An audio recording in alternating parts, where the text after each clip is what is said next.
Okay, so you've probably seen this acronym, GRC, floating around the business world, right?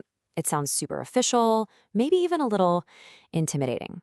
But today, we're going to pull back the curtain and figure out what governance, risk, and compliance really means and why it's pretty much the secret backbone of any successful company out there.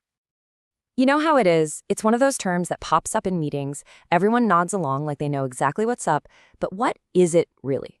The good news is the core idea is actually surprisingly simple, and I promise by the end of this you are going to get it completely.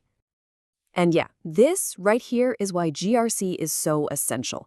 I mean, think about it. Businesses today are trying to navigate this minefield of new rules, constantly changing threats, and super complex internal systems. It's a lot.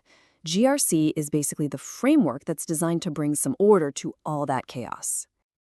All right, so let's break this thing down. We're going to go piece by piece, starting with the G for governance. So, governance, you can think of it as the company's internal rulebook. It's the who does what and why for the whole organization. It really sets the direction and defines that chain of command just to make sure everyone is rowing in the same direction and hitting those company goals.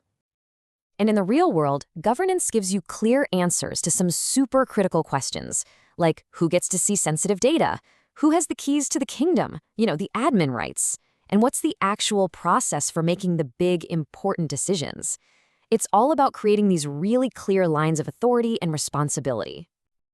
Okay, so you've got your rulebook, your governance, all set up. The next question is pretty obvious. What could possibly go wrong?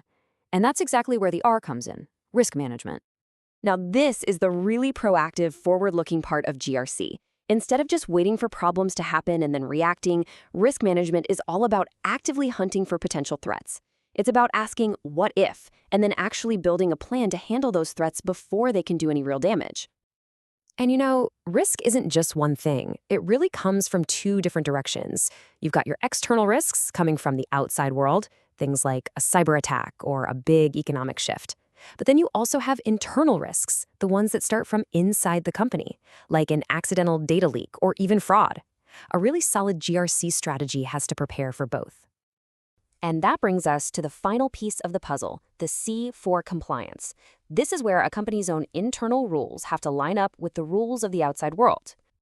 Right, so if governance is all about following your own rules, compliance is about following everyone else's rules. We're talking government laws, industry standards, you name it, any regulation that applies to your business.